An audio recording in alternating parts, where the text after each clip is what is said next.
You're listening to the Sticks in the Six podcast. Here are your co-hosts, Andrew Forbes, Peter Baracchini, and Alex Hobson.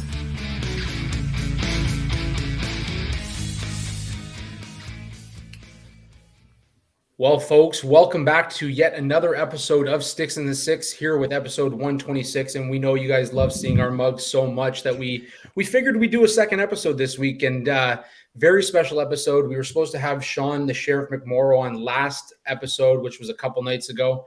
Of course, he couldn't make it, but he agreed to join us today, Sunday, for a live showing. We're going to get into it about his career and what it was like to be a lifelong enforcer at the pro level. But before we get to that, gentlemen, how you guys doing?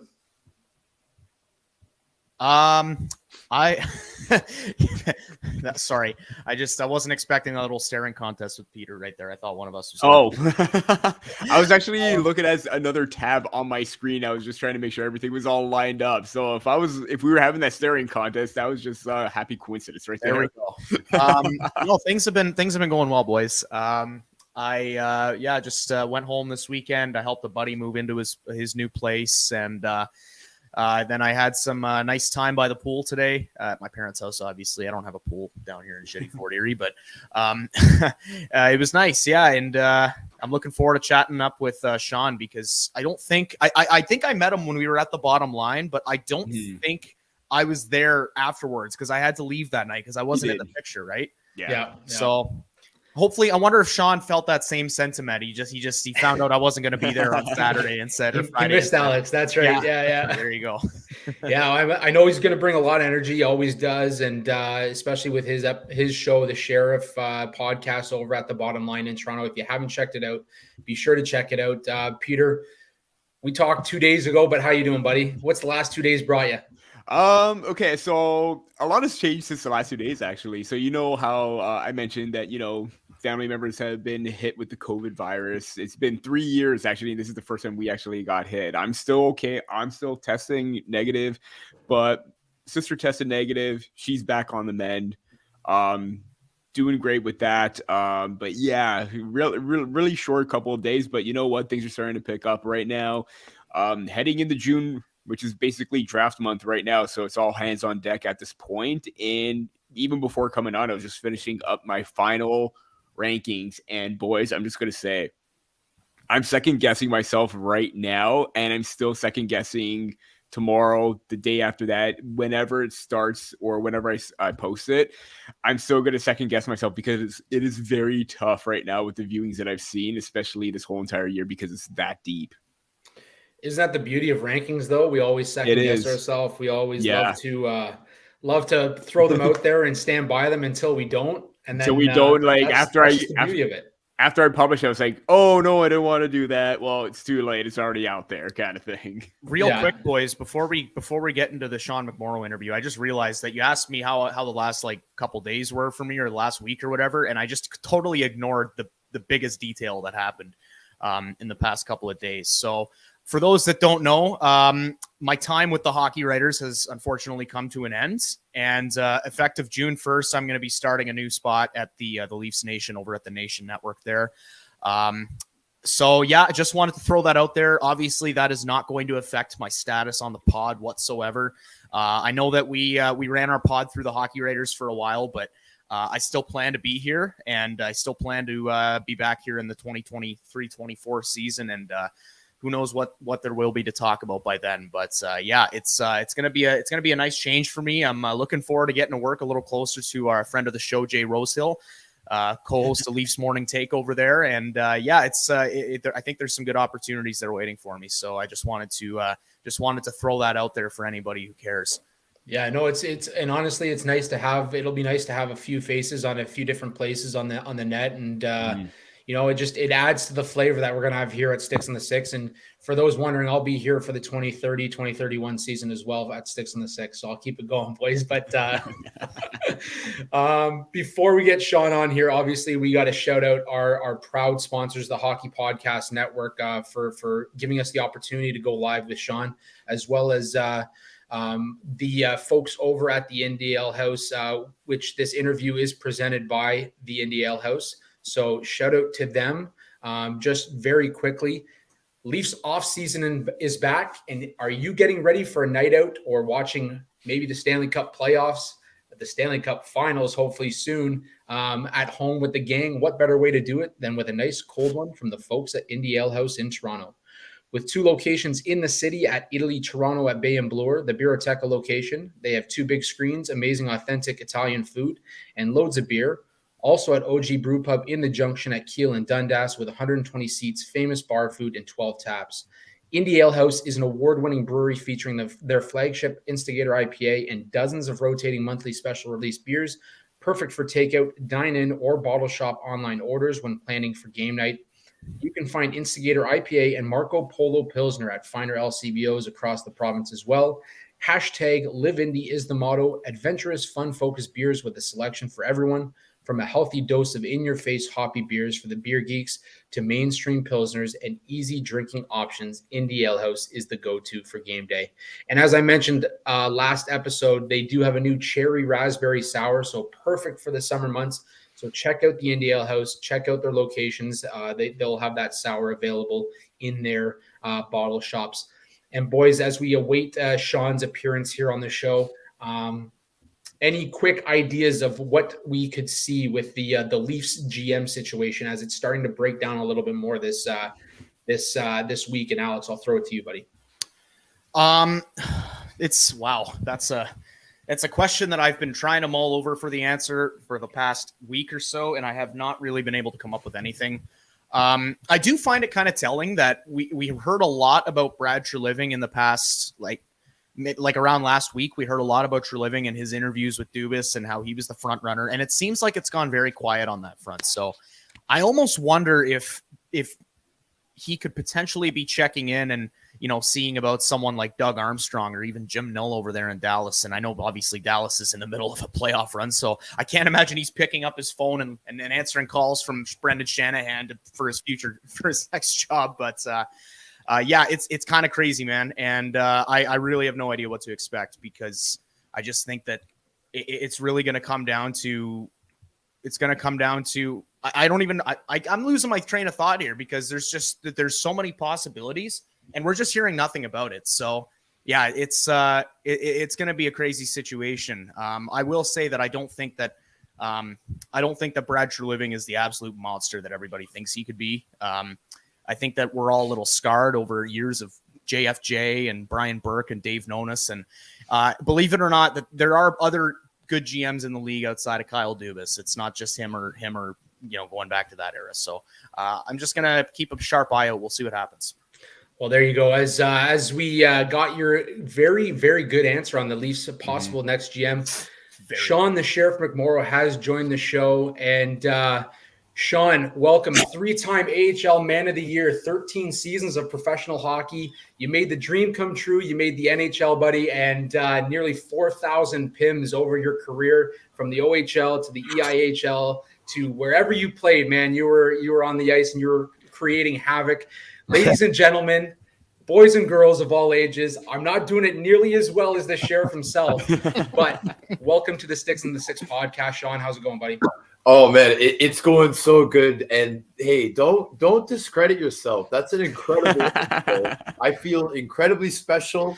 I feel welcomed. So great job. I'm very excited to be here, gentlemen, to answer your question. Beautiful. So before we get into your career as a lifelong enforcer and playing pro all over, I got to ask you, Leafs knocked out in the second round. You're from the Toronto area. There was no answer to Sam Bennett and Matthew Tkachuk when it came to the Florida Panthers. So what is your take on what the Leafs need to take that next step next year? The golden question, boys. Hey, the golden question. It always is. Man, the person that has the answer to this question should probably be given multiple $1 billion, because I will tell you, there is so much emotion in the millions of Torontarians, okay, over the decades of time that we have not gotten the result that we wanted. So you know what? I think I might have the answer. So I'm ready to receive the billion. Let's go. Leafs GM right here. I think I might have the answer. Okay. So this is what we need to do, gentlemen. Now, first of all, can somebody remind me of the 17-year-old general manager that we just let go? What was his name again? Kyle Dubas. Dubas. Okay. So obviously I'm just joking, right? But my point is, guys, is like, it is okay to be content with admitting that maybe Austin Matthews isn't the guy. It's okay. It's not a big deal. Hockey's gone on for a long time. We don't have to attach ourselves to certain players. And I think that's what the problem is with Toronto, especially the main fan base, guys, because I'll tell you what, even though I'm in the media now, even though I played for other organizations, I'm a Toronto fan at heart. I'm that Saturday night, hockey night in Canada kid that watched the Leafs with his grandfather and great uncle Frank. Okay, so that's me too. I'm part of this group. I will donate part of the billions to myself for this answer. You know, guys, I think that because we didn't have success for so long before this core four, okay, we didn't really have success. It was the Doug Gilmour era and then this core four. So now we have Matthews, we have Marner from the London Knights, we have this phenom from Sweden with Nylander. We have we signed Tavares. Like, oh my God, like as a Toronto fan, like trust me, we were excited and we're like, you know what, we're gonna do it. We're gonna do it. How could we not do it with this core? Well, we didn't do it. It's time to let go now. We need to clean house. Sheldon's got to go too, man. Like, I'm sorry, guys, but they all got to go because when you've been involved in sports in a long time and you want to make changes, you can't just change the GM and then keep everything else hopefully the same, pending on free agent signings and so on and so forth, right? You have to let go. So, in my opinion, I mean, there's some funny rumors of Connor McDavid for Marner and Matthews. There's some funny rumors like that. Obviously, that wouldn't be able to happen, right? But shake it up like that. Shake it up. Nylander's definitely got to go. I think Matthews deserves to have a chance somewhere else before his soul's ripped apart by Toronto fans because he can't get it done. And there's nothing wrong with that. Yeah, I'd definitely say that, Dubas, getting rid of him may have been a step in the right direction or may have been a step in a sense, but he absolutely should not be the only one to fall on the sword if it comes down to that. Yeah. I think that, he certainly should shoulder part of the blame, but to say that, firing Kyle Dubas is going to be the key to finally getting past the second round and finally making a deep run, it just doesn't check out like that. Yeah, and even making like a big change, like shaking up that core, that could go a long way. I think it needs to set the motion that, you know what, we mean business. I mean, look what happened with the Raptors a few years back. Like, they had that connection with DeMar DeRozan and Kyle Lowry. You had to trade a fan favorite in order to get farther along. Now, whether that's going to be the same situation here or not, we don't know. But if it ends up being the best for the team, kind of like the Matthew Tkachuk trade last year for Florida, we all know how that's going well for them right now. It can be done. And if you get a grit character player that can provide the offense and be that guy, who knows what can happen. Absolutely. And like other thing, guys, is that we did give that core 5 years over here, right? A lot of chances. They got 5 years. And I mean, we won the one round. I mean, I know I'm all over Matthews in this segment, but Matthews scored a big goose egg against Florida, man. You can't have your best player do that. So obviously something's not working out either for him or for the team with him. And it's time to move on. Like, I mean, if they re-sign him and try this again, I mean, guys, we're going to have this conversation in 2 years. Like, it's going to, like, you know what I mean? I think they should just move on from those guys. Marner seems to be the guy that could stay. Tavares is borderline, but Nylander and Matthews, they got to go. So once that happens and the Leafs get at least to the conference finals last year, I will have a P.O. box for where everybody can send the money. Starting a big crowd fund for you. GoFundMe kind of thing. I'm just joking, gentlemen. But I mean, as a Leaf fan, I really hope that whatever moves we do make, that it's the right ones. Because man, is this base ever needing some more winning in the hockey department? You got to wonder how much more Toronto fans can take. It's just before you start seeing stuff getting thrown on the ice, like some of the other cities, like I mean, I think they were doing that with jerseys before the Core 4, weren't they? Oh like, with jerseys. When Jerseys was here, Eggo waffles too. They were throwing that with the whole waffle. Yeah, we don't want that again. That's not. That's when it's bad, guys. Right? So we don't want that. Right. Jumping into your career, though, I mean, you obviously your numbers speak for themselves. So I want to get a feel for how it all started for you at the OHL level. Like, you had a season late in your career in the OHL where you had 170 PIMs. I mean, you mentioned them. You played for the London Knights. Definitely a hell of an organization when it comes to producing NHL talent and next level talent. You played a little bit of everywhere in the O. And I mean, tell us about that. Like, where did it all start for you? What kind of got you into that sort of the side of the game?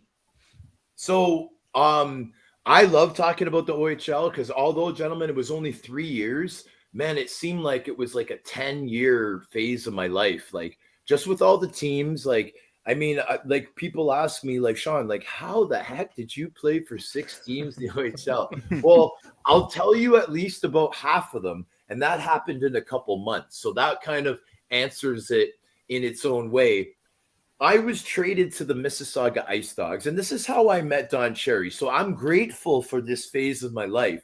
It wasn't very good for winning, but it ended up being good for later in my career because I ended up becoming friends with Rick Vive, who was the head coach of that team when I played in Mississauga. We hated each other at that time, but we're really good buddies now. I've had him on my show twice. Like, it's great. Same thing with Don. Don's like my idol. Right. So Don's like, he's a Canadian idol, but at the icon, I should say, idol, Canadian icon, but also like he's the guy that I looked up to the most. And he was the guy that I wanted on my show the most when I started it. So just to be able to shoot for things, that's motivation in itself. So I'm very grateful.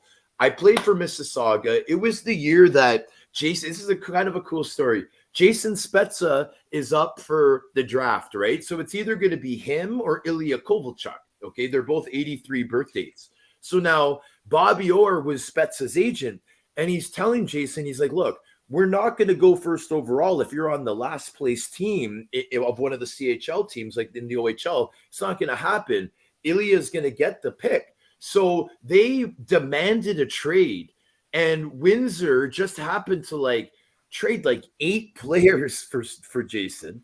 So there was like a firestorm of trades, and I was involved with it, right? So I get traded to Mississauga. It's a complete disaster. We ended up having 3 wins that year. I think we had 2 wins by the time I got traded before Christmas to Kingston. Now, Kingston, London was trying to get me the whole time, apparently, and then London got me straight from Kingston after 2 weeks of me being in Kingston. So Mississauga, Kingston, and London, all within like 6 weeks. So like, oh man, yeah, always on the road. Yeah. So really, like the way I look at the OHL is, I mean, I got drafted to Sarnia. I had a great time in Kitchener because that's where I got drafted to the NHL, right? And then the London Knights, I was with them for a season and a half, right? It worked out that way. And then I finished off with the Generals and started scoring. So of course I remember all those great times. but yeah, man, the OHL was fantastic. I mean, I think part of your question was asking me like how I got into the role type of thing. Well, Mark Hunter drafted me. He drafted me pretty high. It was a 2nd round pick, 33rd overall. And he pretty much told me like, the spot is yours to be my enforcer. Now, when I call you my enforcer, that means that you're the most special guy to me on the team. And to be honest, I looked at it the same way I did the year before when I played for the Pickering Panthers. I just gave it a shot. I was pretty successful at it. So I just embraced it. And I just accepted the fact that this is what I had to do if I wanted to get to the next level. And if I didn't do it, I probably wasn't going to get there. So Sean, I actually want to circle back to the year before all that drama with London and Kingston and the Ice Dogs. So the reason I want to circle on to the Kitchener season is because I'm a Kitchener boy. Right and on. I don't want to make you feel old here, but you played in Kitchener the year that I was born. So I just want to, I mean, you mentioned that it was a special time in your career because that's when you were drafted to the NHL. So just tell me about your time in Kitchener, what you took away from it, and what it was like playing in front of the fans at the Odd. All right. Well, thank you for asking, man, because this is like nostalgic. Okay. So so when I got traded to Kitchener, it was like I was going from a team that like and we can all emphasize with this type of situation, and so can the listeners and viewers. So I was coming from a situation where it was mostly like older players. Now I'm a rookie, right?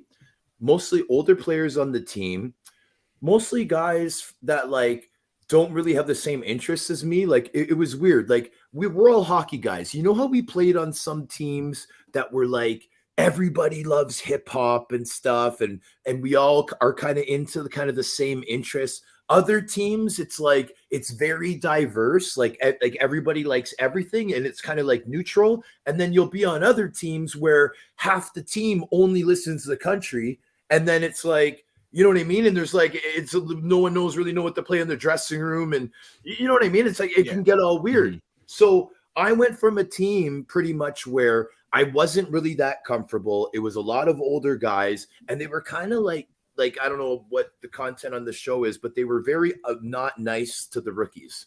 They were pretty big, whatever holes you can think of. Okay? Oh, you can say it. You can say it. They were huge dicks to the rookies, man. Gave us a really hard time. So now I go from that situation, and then I get traded to the Kitchener Rangers. And this team has like 9 or 10 rookies. These guys are all my age. You know, half of them are from like Toronto, like Mike Amadeo, Dickey, even Derek Roy, who was a year younger than me, but we started getting along right away. Like I got to play with all these guys, right? And I felt so comfortable. My billets were like unbelievable. It was the first time I've ever had a water bed, which is it's true. But I was joking about it, but that is true. And it was just a great situation. So of course that's gonna translate in your play. So now I'm still a defenseman at this time. So now I'm just like, you know, like my defense partner's solid. I'm happy at home. You know, the school's pretty cool. You know, like, you know, we're teenagers and stuff, right? And we're just having a good time. And then the Kitchener Rangers, like, it was when they kind of like had first done a little bit of renovations to the arena, like not the ones that they did for the Mem Cup that they had like recently, but like they did this other stuff. The dressing room was so nice. And to be honest, being from Toronto, another thing is that being from Toronto, the first thing that someone from Toronto thinks of when they walk into that Odd is Maple Leaf Gardens, man. And I know that it was like, whoever created it kind of like modeled it after Maple Leaf Gardens. Like I've heard that story, but man, does it ever have a special feeling, Alex? And it's like, you know, you walk in there and you almost feel like you almost feel like you're so lucky to be there because you know how historic Maple Leaf Gardens is, and you're like, wow, what is this, like a replica of Maple Leaf Gardens? Like, wow, this is cool. Wow, it's cool that we're here. Like, you know, you appreciate being there, and then all these things combined, man, you could just imagine how good it was for me. Like, it was like, you know how they say like you have to have all these components add up to make it and stuff like that. Well, dude, I did, and I just mentioned them all, and because I had all those things all work out for me, I was able to play well enough to get drafted to National Hockey League. Like that was the team that Central Scouting was basing me on from, I think the trade was in January to the end of the season. And then the draft was in June. So like I owe it to Kitchener. I owe it to my billets. I owe it to that school. I owe it to all the gentlemen that I mentioned, my teammates, for just being my friend and making me feel important and special. And man, when a player gets all those things, man, could he ever shine and thrive? You know what I mean? So So thanks for asking me that question, buddy. I know that was a long, extended answer. Dude, the longer, the better. The longer and the more juicy, the better. I got a real quick follow up with that though, because I know that Kitchener and London have they got a bit of a rivalry over there. And so, Forbes and I, we don't talk all that often. No, but two of the best teams almost every single year. Absolutely. You know what? Actually, this question's completely moot. I totally fucked up. Sarnia was where you got traded from, not London. So I was gonna ask if you. But I played for London. I played for all these teams you're talking about. So right. Okay. Yeah. So I guess to the question does still kind of apply then. I'm assuming maybe at some point in the second half of that season, you probably played Sarnia. Did you take matters into your own hands against some of those vets that were dicks to you? Or yes. So I remember the game because I got traded for a guy that I knew, Sal Lettieri. Yeah. He was an Italian guy from Toronto area. I think he was like from Vaughan. And Sal Lettieri was a year older than me. It was like Sal Lettieri and a draft pick for me. So like it was like you know, I felt very important. And I remember going back into Sarnia, and then I just remember I remember getting ice time. I remember being happy that way. I don't think I know I definitely didn't fight because I would have remembered that. I probably tried to, but like there was no takers. The guy that replaced Mark Hunter was the coach. He got fired, and then a bunch of us got traded. The guy that replaced him wasn't really a big tough guy person anyway. So they were probably like, you know, there were some coaches that would coach to like avoid all the fighting, like, oh, don't pay any attention. But then there was the coaches that just wanted to head it straight on. You know what I mean? And those were usually the teams that would go deep in the playoffs.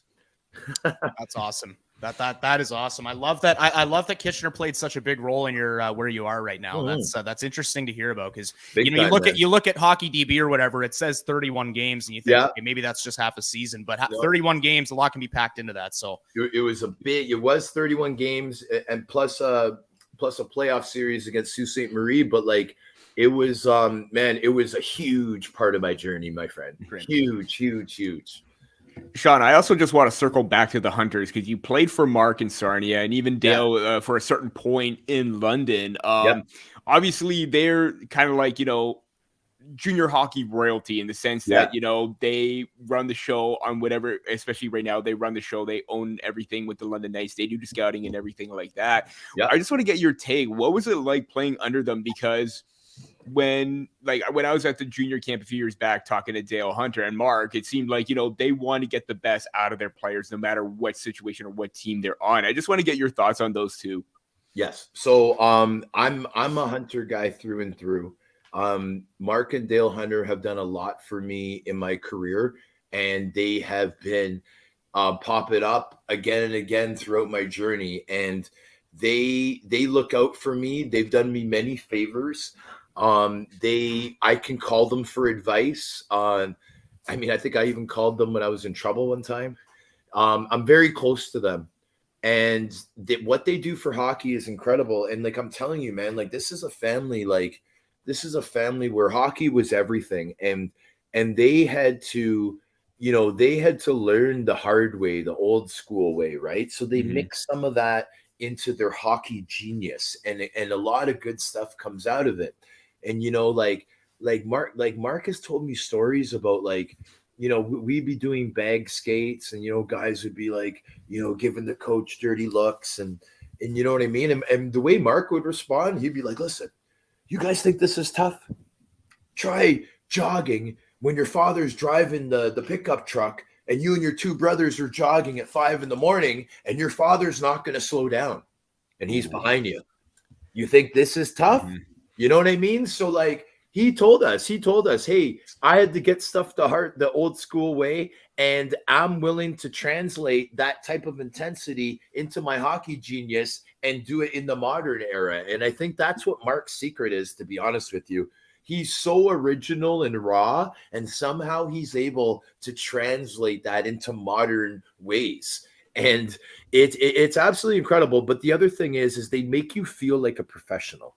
Like That last year that I was in London, I mean, I had already been like kind of crowned the toughest guy in the OHL, right? And that's why Marcus loved me, because he had me there, and he just knew that like any game where there's stuff that happened unfairly, he could just tap me and just say, Sean, just go out and get him. You know what I mean? And I would, because I'd known the Hunters for so long at that point, you know, with Sarnia and London now. And you know, so like they make you feel like a pro. I was 19 years old that last year, and you know, they let me live with my girlfriend. They were sending us the billet checks, but the biggest favor that the Hunters did for me was trading me to Oshawa. And I'll tell you, the story's pretty interesting. It involves Brian McGrattan, which is always a good story. So now the big earn is in Oshawa. Okay. Love it already. Now Gratz at that time, you know, as a lot of us were kind of outgrown the league already. We were big men ready to move on, but we're still there. Our attitudes and heads are way too big for the situation. So the big earn gets into a fight with George Burnett in the coach's room, like a disagreement about something. He's so upset that he decides to flip the desk, George Burnett's desk in his coach's office. So obviously, after you do something like that, you're probably not going to be able to stay on the team. So they got to trade the guy now, right? So they trade Gratz to Owen Sound. This is his overage year, my 19-year-old season. He's a year older than me. So now Oshawa now has a playoff spot. They've had Gratz doing a pretty good job on like the second, third line. They've had him in front of the net. He was their tough guy. Gratz got tougher as he got older. He wasn't even like see how I'm saying, oh, I was already crowned toughest guy. Like McGrattan and all those guys were like a year older than me, but Gratz like wasn't even a killer at that point. He started getting tougher like the year or two after that in the AHL. Like it's interesting how it works. Like Gratz is also one of the best skaters to ever play the game, man. This guy's stride was unbelievable. Just like a lot of people have to understand how good some of these players are. Once they get to the NHL, they may have to do certain roles, but man, are they ever good hockey players. And Brian McGrattan was one of those guys. Like he just looked like an NHL guy when he was in Bantam, just the way he was skating. He could shoot the puck and, you know, off of one leg and all that kind of stuff. Like it's pretty interesting. But so Oshawa was looking for a guy to try to somehow fill some of that void. And George believed that I could do it if I was given the opportunity.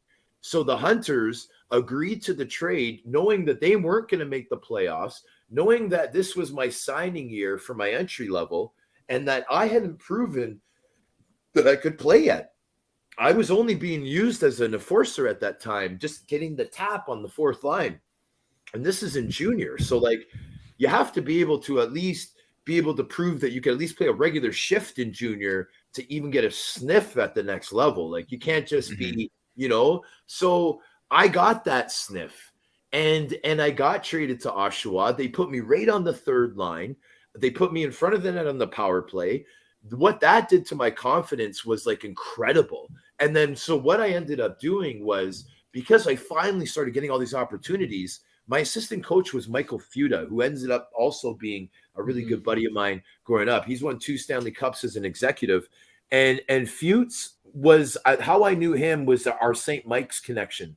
And Fuchs told me, he's like, Sean, you're doing really well now. If you just do like the off-ice workouts and stuff like that, then you're going to thrive. So then I started getting confidence from Fuchs, started working out. I remember guys saying like, take it easy, McMorrow. We got a game this Friday. Easy on the leg days. But I didn't even care, man. I was just in my own zone doing my workout, and I just kept getting better and better and better. And then one game, we're playing the Peterborough Petes, and I got a hat trick, man. 3 goals in one game. I hadn't gotten a goal the first 2 seasons I was in the OHL, man. And now I'm scoring 3 in one game. So you got to imagine the confidence, the level of confidence I was at. So I would transfer that into my fights. Like I think I was like undefeated that year in fights. And you know, you had guys like Jake Gilmore, you know, God bless his soul. Cam Janssens is now in the league. Like you had guys that were there. And I don't remember even coming close to losing any of them. And I think it was the confidence of being able to play, getting a regular shift, starting scoring goals. And then I'm seeing signs, Sniper Sean, all this kind of stuff. I'm like, man, this is unreal. And now here I am, 19 years old. And another thing I wanted to tell you guys just about that time is it's the same time that movie Ali came out, Muhammad Ali movie with the one that Will Smith played the character. Yeah. Right? And remember how like confident and like arrogant Will Smith did that character, and so I tried to like imitate that at that time. It was in theaters, so like I had a lot of stuff behind me to thrive, and man, it was a really fun time in my life. Like it's really cool to talk about it. So long ago now, right? Like 23 years ago now, right? But I remember it very clearly, and it was such a cool time. It's crazy too, because you mentioned how like McGrattan was a phenomenal skater, and I think it was Paul Bissonnette said like some of the toughest guys in the league, like in practice, had like the dirtiest mitts too, right? Oh, like yeah, they try things in practice that you wouldn't even imagine trying in games just because it wasn't your role. But I look back on like the London team that you played with before you were traded to Owen Sound at the end there, and like you played with some solid talent, like Corey Perry was there, Rick Nash was there, Dennis Weidman was there. And it's crazy to think about that. But I want to take me back to like the moment you got drafted, 8th round. I mean, nearing the end of the draft, Buffalo Sabres come out and Sean McMorrow is going to the Buffalo Sabres. What was that like for you? Yeah. So man, again, thanks for asking. Great time in my life.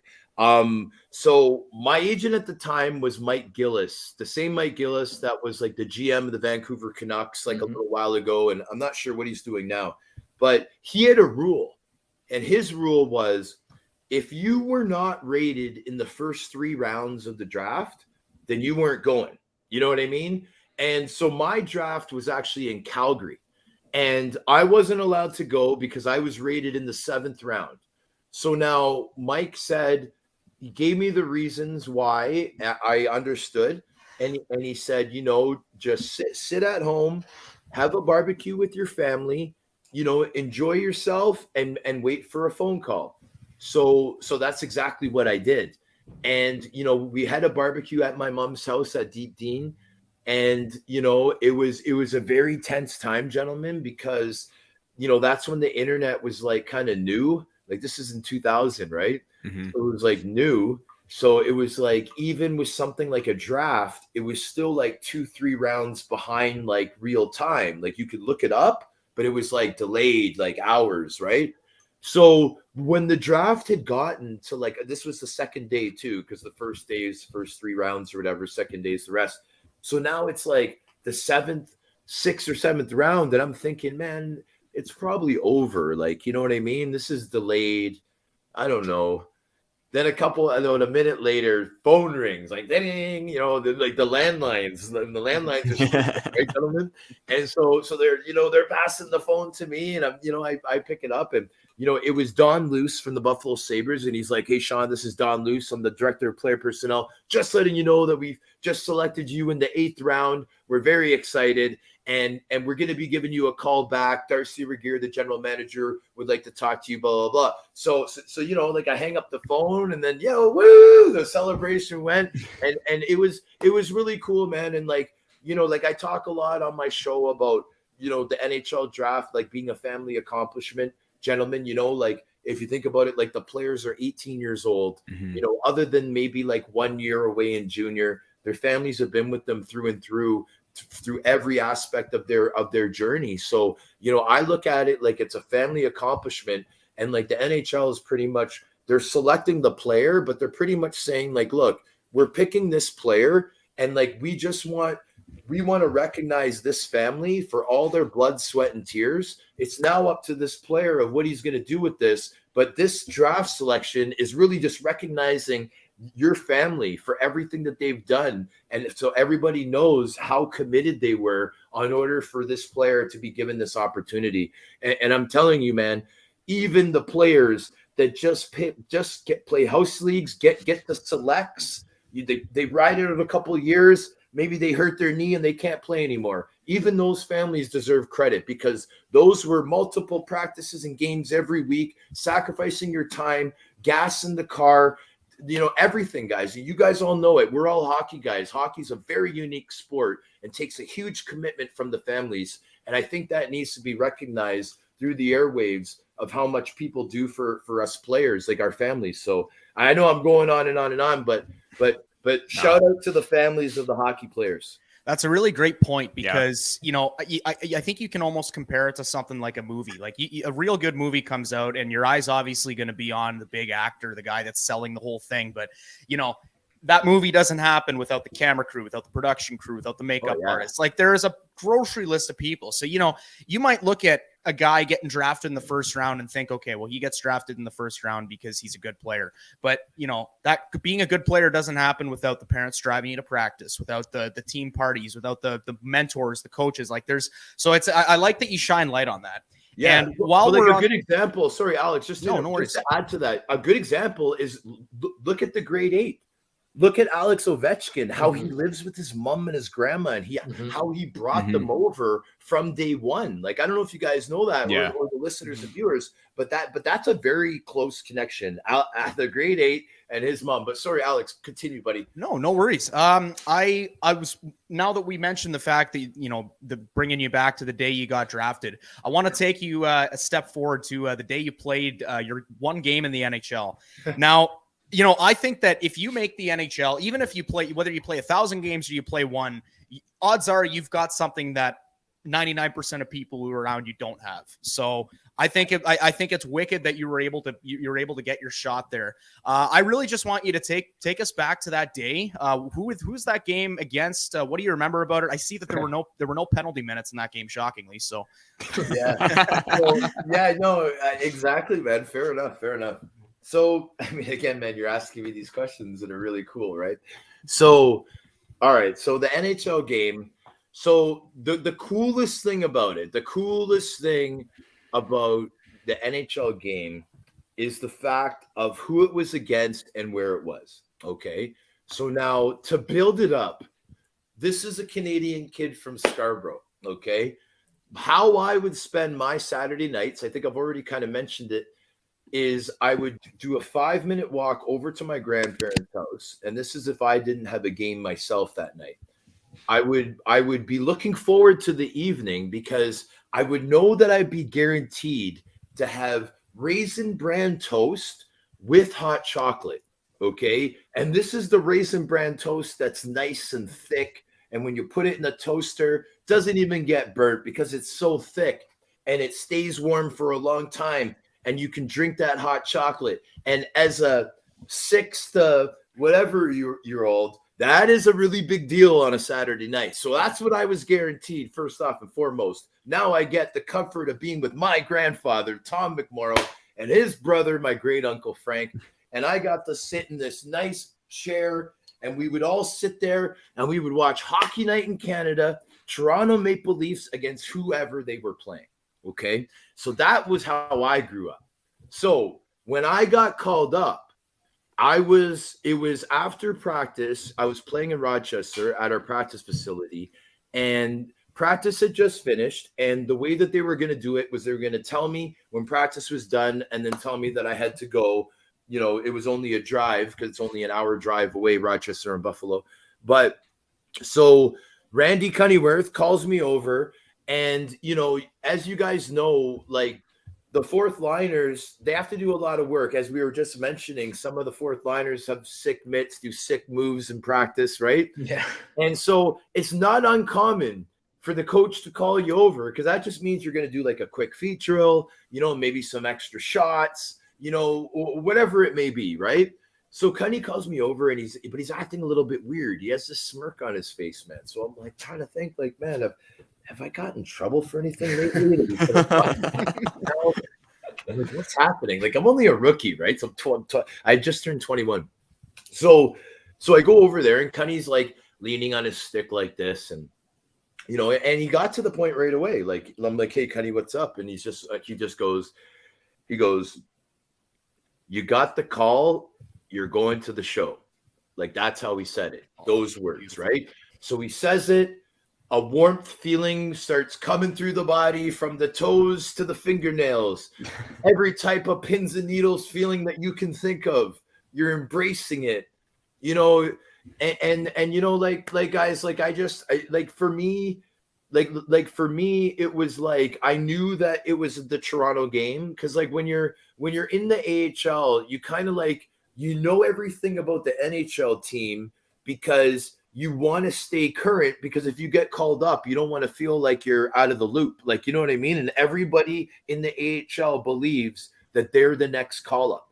They have to believe that. The ones that don't are the ones that will never have a chance. You have to have that confidence. So, you know what I mean? Rob Ray had just been traded to the Ottawa Senators. It was the year that Rob Ray was in Ottawa, and he had just been traded to Ottawa. I was leading the AHL in fighting majors. There was all this rough stuff that had happened in the previous game, and now the game's in Toronto. They called me up for it. I think I got called up on a Thursday. I got to practice with the team on the Friday, and then on the Saturday, we traveled to the game during the day. My roommate was Curtis Brown, and yeah, we stayed at the Weston Harbor Castle, and it was the Air Canada Center at the time. And it was an incredible experience, gentlemen. Like, just from us getting to the arena, when I just remember taping my stick out by the bench and looking out and seeing all the stands at Scotiabank, and just, you know, and then the refs started skating around. There's a time when they're warming up, right? So I'm in my gitch, taping my stick, Toronto boy, about to play the Leafs. Like, it's just like you're almost like in a dream. And then I just remember this ref, like I don't even remember which one it was. He just came around and then he stopped and he's like, "Hey," he's like, "McMorrow, isn't it going to be your first game tonight?" And I'm like, "Yeah." And he's like, "You know what, kid?" He's like, "You worked your whole life to get here. Just make sure that you have fun tonight." And I just remember him saying that, and like that made it like really real. That made it real. I'm like, this ref is wishing me to have fun tonight. I mean, this must be happening. And, you know, the national anthem was insane because it was at a time when, you know, the U.S. had just started the war in Iraq, and, you know, they were doing these things with the national anthems and giving them a little bit more noise. And man, like I got to line up against Ty Domi. And I lined up against them, and I said, "Hey, Ty, you know, I've been watching my whole life, man. You got to give me a shot." And he just he looked at me, kind of went, Pfft. He's like, "Kid, you got to make the team from the beginning of the year, kid." I like me. Fair game. I would have said that to a CHL guy that just got called up to the AHL. I would have said, "Buddy, I'm not going to fight you. You just got called up. Get out of here. Oh, let your veteran ask me or something, bud." You know what I mean? So I accepted it. I was mad that he didn't give me the go, but I understood or whatever. I think I got 3 shifts in the first. I got 2 in the second. I don't think I got a shift in the third. It was a 3-2 game. Toronto had a playoff spot. Buffalo didn't. So they didn't really want to start any rough stuff. Belak and Domi were all in the lineup. Shane Corson was in the lineup. I recently got a picture from that game where Shane's in the background, and I've had Shane on my show a couple times. So I've told him that he's got to sign that for me, even though it's a picture of me. It's a picture of me with Shane Corson in the background. So, but yeah, I mean, it was literally a dream come true, guys, for me. Like, I got my one game, right? Like I got to play about 10 or 11 preseason games, which is also incredible. But the regular season is obviously what you go to be in, right? Like you could play every year preseason and then never make a team. And then, like, you know what I mean? And then it's always like, oh, I almost made it. But like the preseason is a blessing too. Like, it's an honor to play preseason. Like, I got to play a couple of road games. Like, I got to play like in Columbus, got to fight Jody Shelley when he was in Columbus. I got to play against the Minnesota Wild. I don't know if you guys remember big Andrei Nazarov. He was a Russian fighter. Yeah. Nazarov was his last name. Big lanky guy, like 6'5". I fought him. Got to play against Ottawa a bunch of times. I got a couple fights against Chris Neal. It was really good experiences, man. And then, of course, that one regular season game just happened to be in Toronto Saturday night, beautiful. Right? And so for me, it was like it's dream come true. More interesting even though it's just like minimal numbers. And I'm very thankful. I love the fact that I was able, to reach the goal, even though it was so short a time.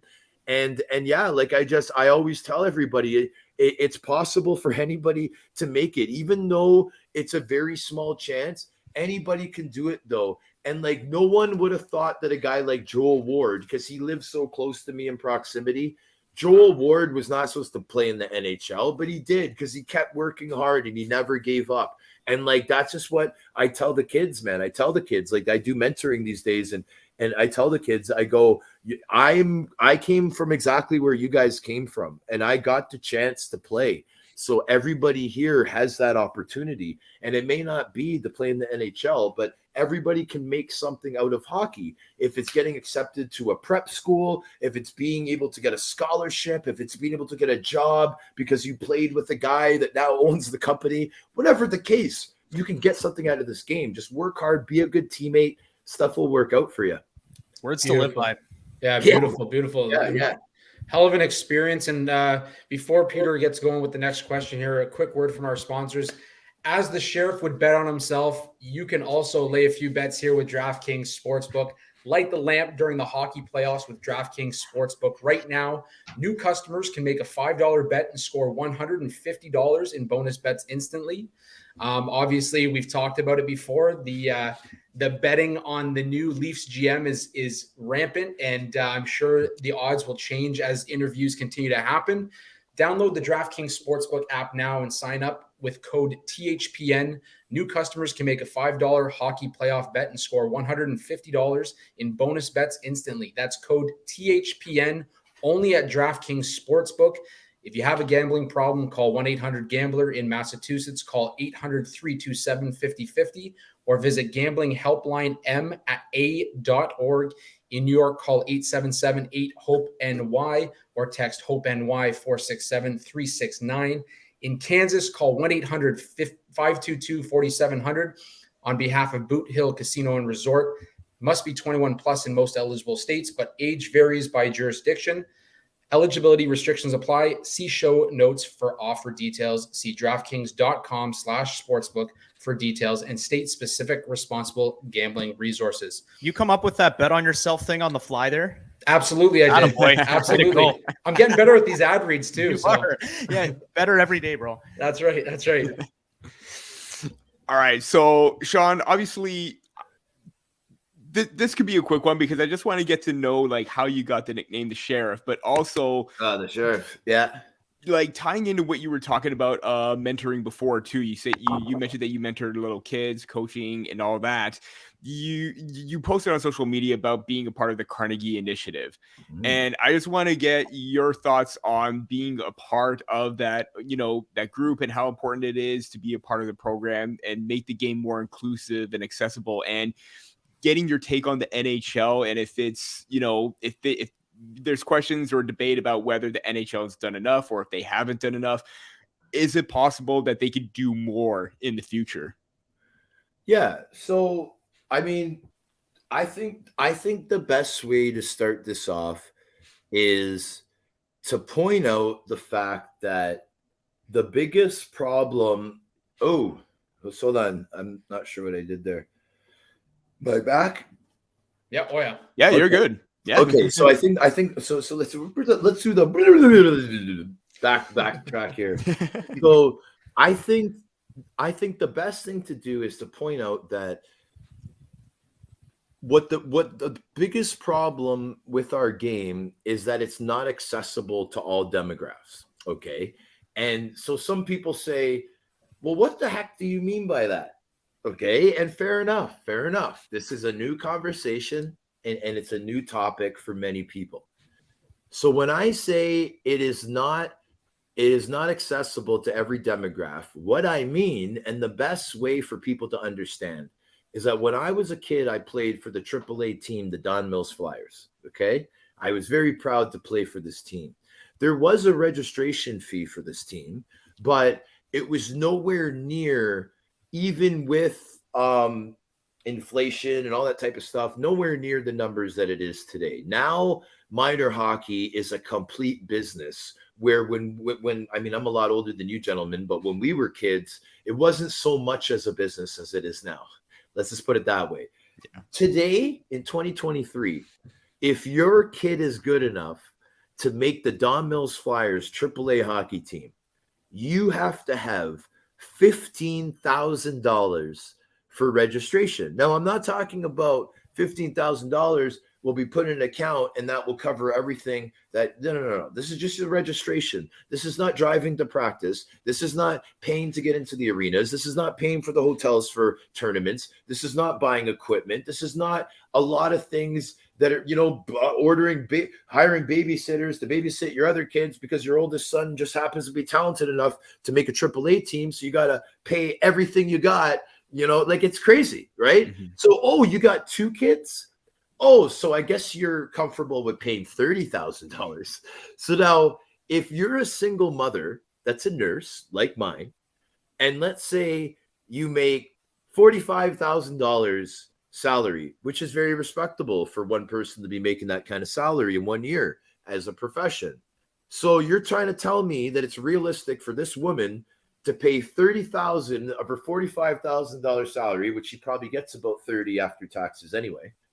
Like it's obvious here, guys, right? Like it's not possible. It is not possible for that mom, even if it's one child, to be able to pay for this. So what ends up happening is the intimidation level.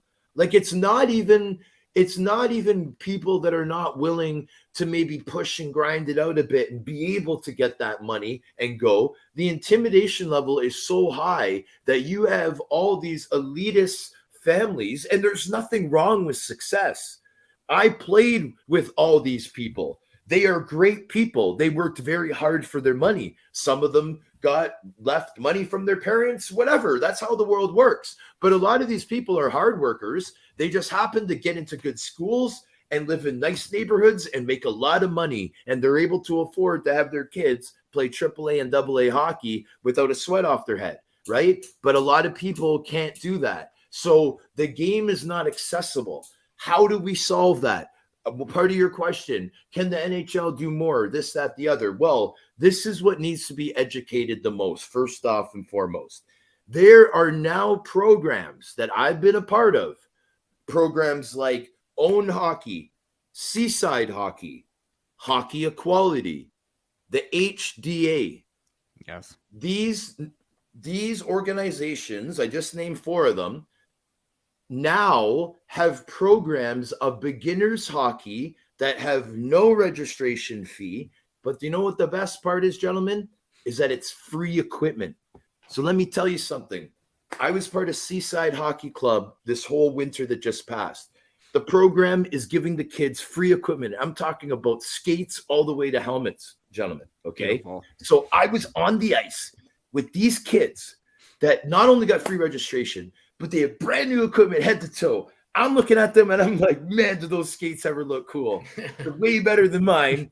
And that's cool because you know what? This kid's getting the opportunity to play. I was lucky. I was lucky to have a mom that everyone just loved. And a lot of people helped us. Okay. A lot of people helped us. I didn't pay for registration most years. And it was because people emphasized with my mother because she had 4 of us and we were all in hockey, gentlemen. You know what I'm saying? She's one of the ones that made it happen. But we were given a lot of help, and it's because of the circumstances that we were in. A lot of people won't receive that type of help. A lot of people won't be given that type of chance. Seaside Hockey, Own Hockey, Hockey Equality, the HDA, these are the programs that are changing the game. It's changing the demographics because what's going to happen, gentlemen, is I just told you I spent a winter with these kids. Now I'm talking about 100 kids because it's all different age groups. Mm-hmm. What's going to happen is you're going to get a couple Anthony and Chris Stewarts out of these groups. Mm-hmm. You're going to get a couple Rain Carnegies out of these groups. You know what I mean? So now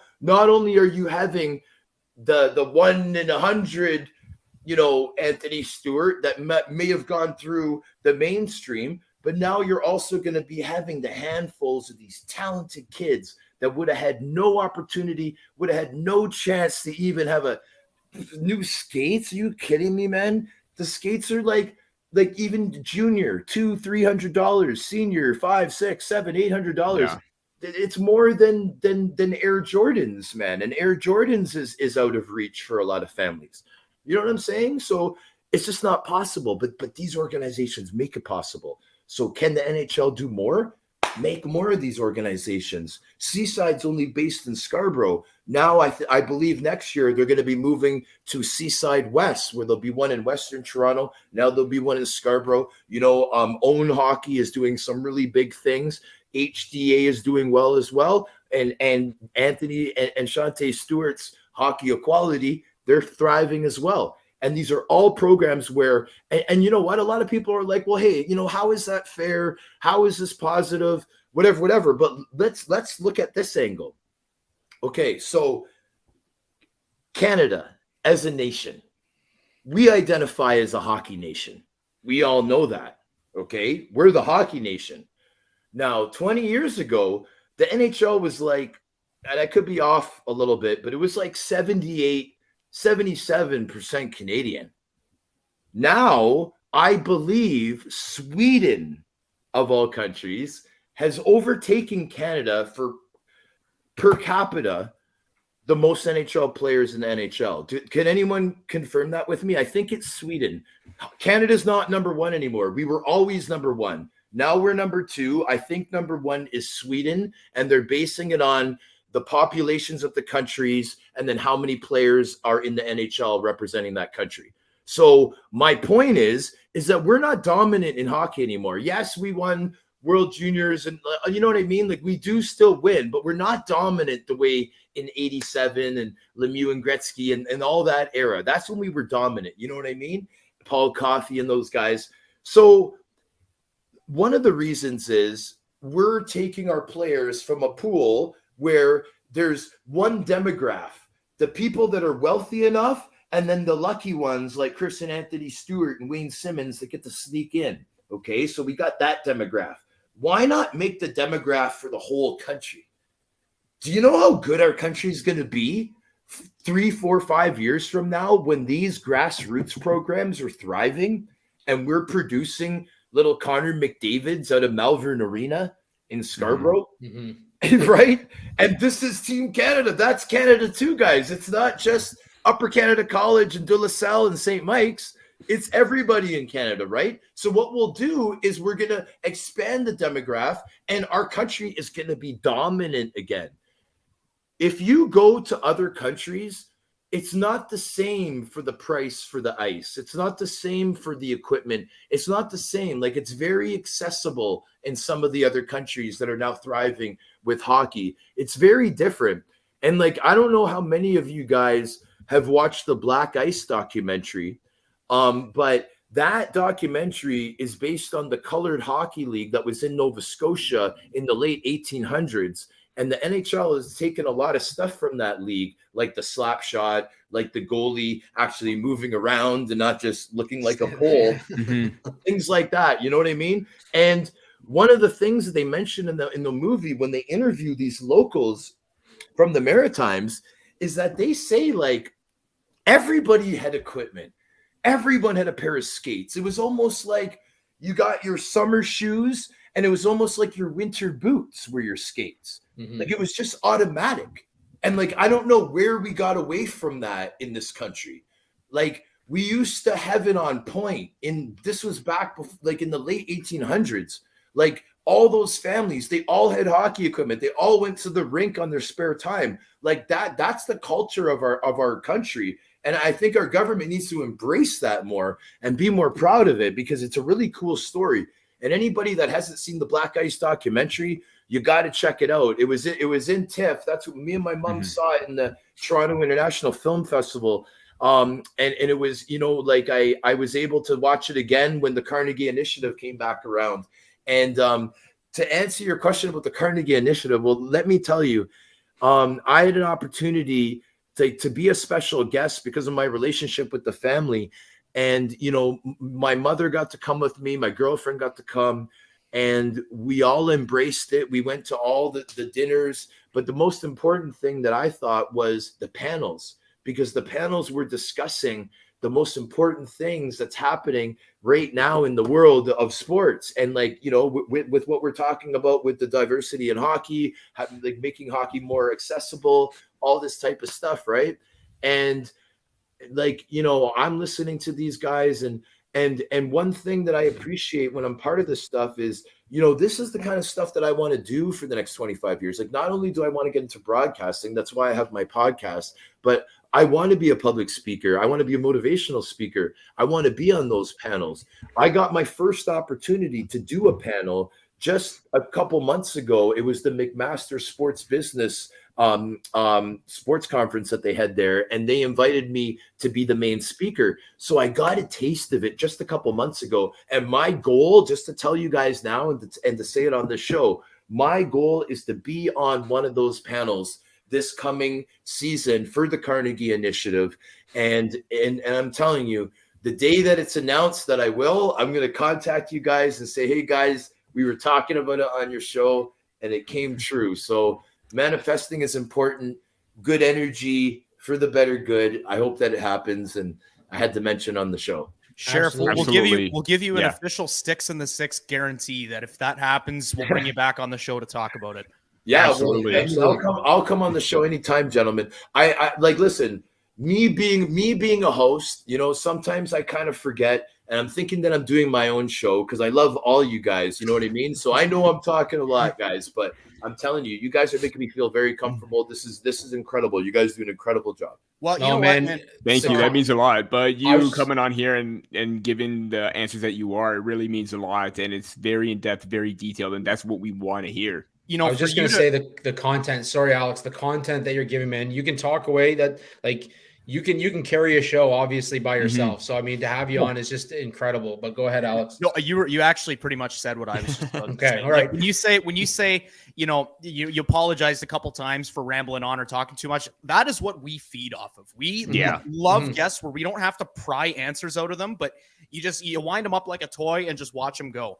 And, you know, for you to, when I ask you about the one game in the NHL that you play, for you to drop details as what people might think are as insignificant as your roommate at the time, and, you know, the ref skating up to you, you know, this is exactly why we do the show. So it's been amazing, man. Seriously. Even the precursor, the Raisin Bran and the hot chocolate, that set the tone for everything. Yeah.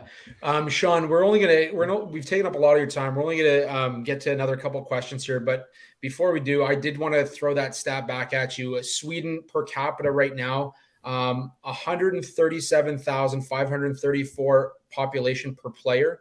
Canada now at 139,033. So, okay, so are we back? We're back. Sweden is still above us. Still up top. Okay, so it is true. So Sweden's 1 and Canada's 2 right now, right? Yeah. Okay, cool. No, because I wanted to make sure that was still the case. You know what I mean? That it wasn't like Czech Republic or someone that snuck in there. Yeah. No, it's Canada. Canada's number 2. Finland's next in line at 178. So it's not even close between 2 and 3, but 1 and 2 are right there. Yeah, and like, I mean, guys, like, we are the hockey country. We're the hockey country. Let's give the whole country the opportunity to play. Just like it used to be back in the late 1800s in Nova Scotia. Just like everybody having equipment. Just like everybody having multiple pairs of skates. Everybody had skates. It was, what do you mean you don't have skates? I got 3 pairs. Here. Take a pair of skates. That used to be how our country used to be. We need to get back to that. We need our government to embrace the beginnings of this game. You know what I mean? Like, we're not talking about it. For those of you who have not watched Black Ice documentary, you got to watch it. Yes. You also have to support, you know, organizations like OWN, Seaside, HDA, and Hockey Equality. And guys, that is the solution to making hockey more diverse and accessible. Absolutely.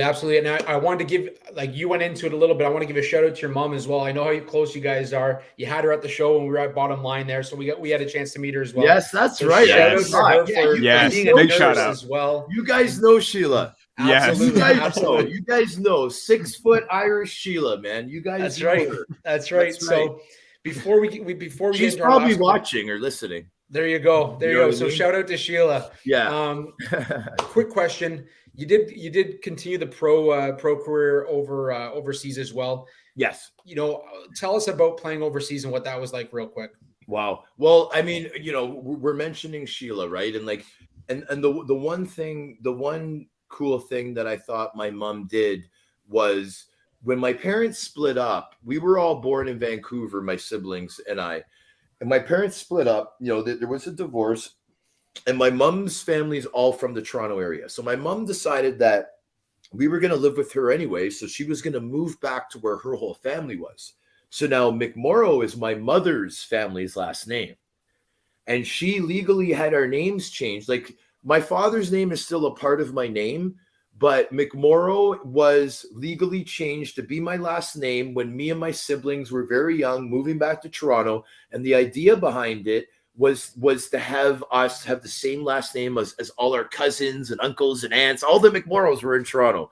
And I think she made a great decision. I think it really did help our confidence because we do have a lot of cousins around all our ages. You know what I mean? And so you got Sean McMorrow, Sean spelled Sean, McMorrow, going to be the hard man, which this is what they call the enforcer in the UK, the hard man, okay, for the Belfast Giants, ladies and gentlemen, the Belfast Giants in Ireland. So you can imagine the pride behind it. I may not look like the typical, but I am half Irish. And I'll tell you what, my family name has the strength of 5 families. My family name is very, very Irish. And I qualified to get my ancestry visa, which was so cool, man. It was a 5-year ancestry visa.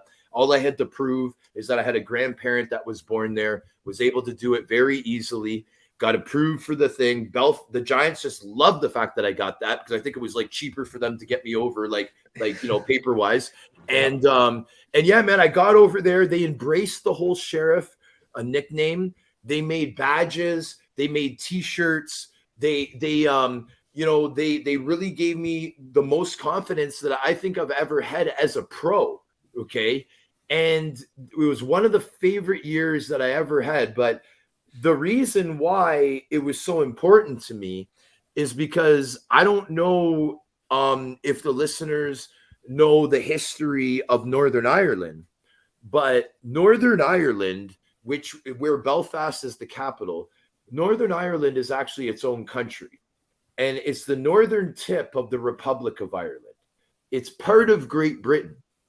And in this region, because it's been torn between Catholic and Protestant, which is really the people that came from Britain compared to the people that are from Ireland, because Ireland's mostly all Catholic. If you go to Britain, a lot of it is Protestant.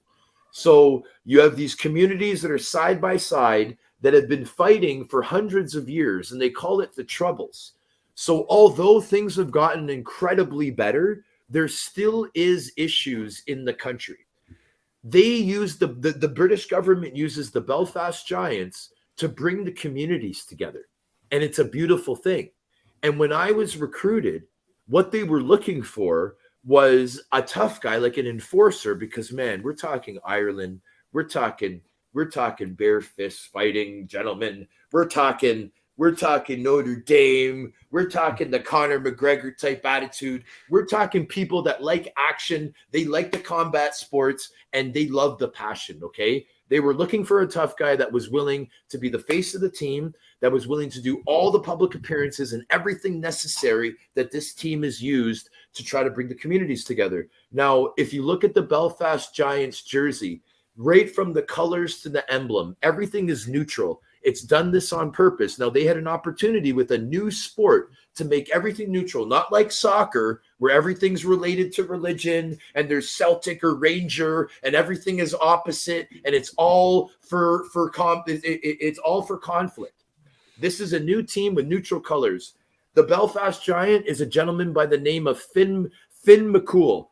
Now, Finn McCool, the novelty is he was a Giant from Ireland. And if you go to the northern tip of Portrush, Ireland, there's huge rocks that are out on the sea. So the novelty is that Finn McCool would walk from rock to rock and he would battle the Scottish Giants and fight them off and protect Ireland.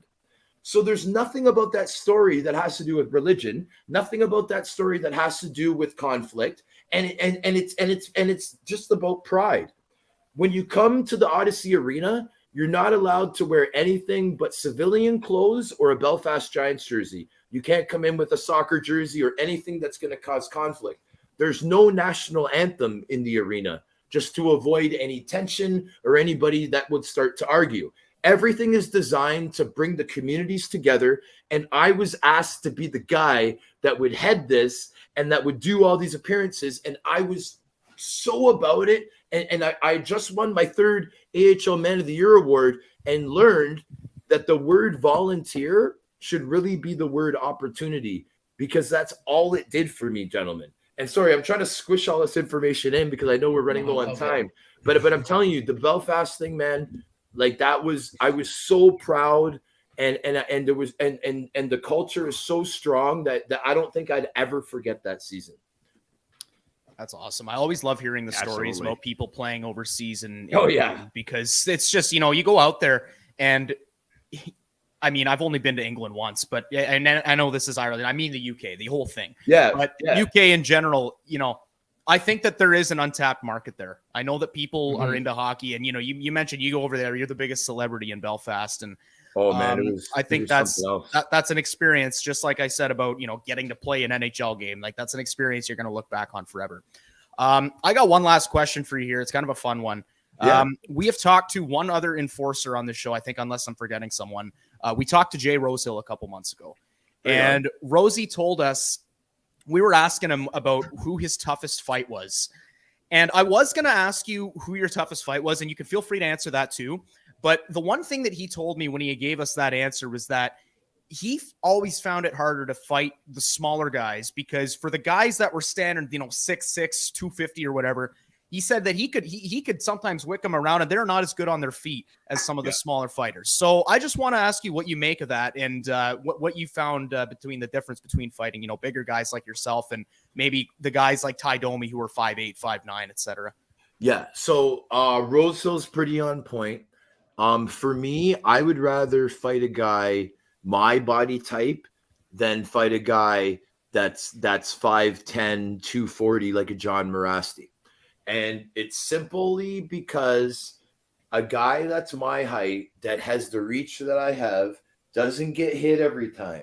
It may look like he's getting hit. He might get getting brushed along the side. Maybe, you know what I mean? His shoulders might be getting it sometimes. He's not getting hit every time. John Morasti is getting hit every time. Dennis Bonby every time. All these guys 6 feet or less. Max Domi, his dad, all of them, they're getting hit every time, my friend. Every time. They are a lot more tougher than we are, man. I'm guaranteeing you that. The stockier guy is so much of a tougher guy than the guy that's 6'4", 220. And that's just the way it is. So if you know that you're in a battle with John Morasti, then you know that you could hit him with everything you got, and he's not going down. That does something to your mental psyche. You're like, oh man, awesome. What am I supposed to do? My hand hurts so badly. I just gave it everything I had, and he's not even flinching.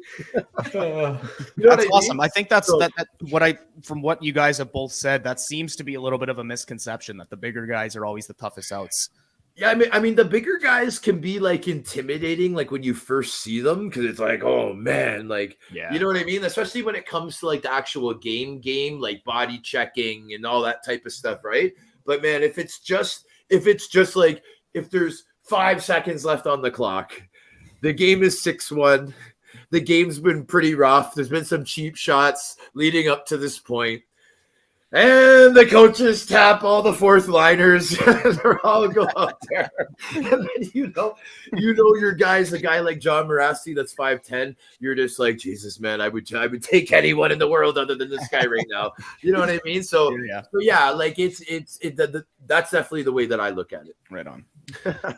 Right. Sean, before we close it out, one last word from our wonderful sponsors. And as we just talked about the price of hockey, let's face it, with coffee starting at $5, yes, even without any customizations, and our bank account somehow always depleting, we are officially entering a dupe session. Most products do the same thing, but are priced differently solely based on the brand name. So a good duplicate or dupe is crucial for getting the highest quality at the best price. One dupe you can definitely shouldn't sleep on is Raycon wireless earbuds. Raycon is premium audio at the perfect price point, so you can listen to what you want, when you want, without breaking the bank. And they are very, very cheap to replace if you lose or break them. Raycon's mission is to prove that you shouldn't have to pay an arm and a leg for quality sound and essential smart tech listening features. You can get a pair and a spare and still pay less than you would with some of those other more big name tech brands out there. Raycon knows that that in this economy, every purchase needs to be perfect. They offer buy now, pay later options. Right now, you can pay as low as $18 at checkout. They have an easy and free return guarantee. They offer 2 years of product production insurance for just a few bucks. They offer free domestic shipping and flat fee international shipping. They have over 50,000 five-star reviews for their noise isolation and water and sweat resistant qualities. Go to buyraycon.com/THPN today to get 15% off your Raycon order. That's buyraycon.com/THPN to score 15% off. Buyraycon.com/THPN. Well, Sean, we've taken up lots of your time, and as you mentioned, we would love to get you back on at some point. There's still so much we'd love to break down with you. Man. Part two, buddy. Part two. You know what? Definitely. When you name this episode, call it part one. Part one. I will. Call Absolutely. it part one, so that yes. we have it written Absolutely. in the stars that we have to bring him back for a part two, because you can't say part one if there's only one part, right? Absolutely. And there's so many things that we haven't asked that we I know. still want to ask. So I know we haven't touched on a lot of stuff, gentlemen. Yeah, I'm an open book. You know, I'm trying to be a motivational speaker, right?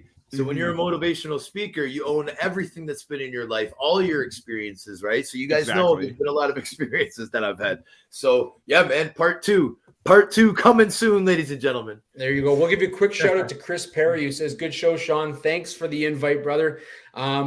Chris Sean, Perry's a great gentleman, good hockey player. He's for the better good. So thanks, Sean, Chris. give us a shout out to your show, as well as anybody you want to give a quick shout out before we close it out here, bud. Yeah, for sure. So the Sheriff Podcast, guys, is my main gig that I got going on right now. We're on everywhere where you can find a podcast: Spotify, Apple Podcasts, so Anchor.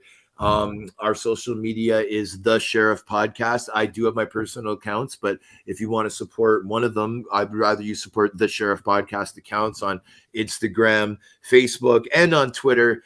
And I'm expanding my platform, guys. I'm doing team mentoring now, chatting with the sheriff. I'm doing team mentoring with teams. If your team is interested in a mentoring session, don't hesitate to call, email me, or direct message on the social media apps. And guys, I just wanted to thank you guys again for allowing me to come on the show.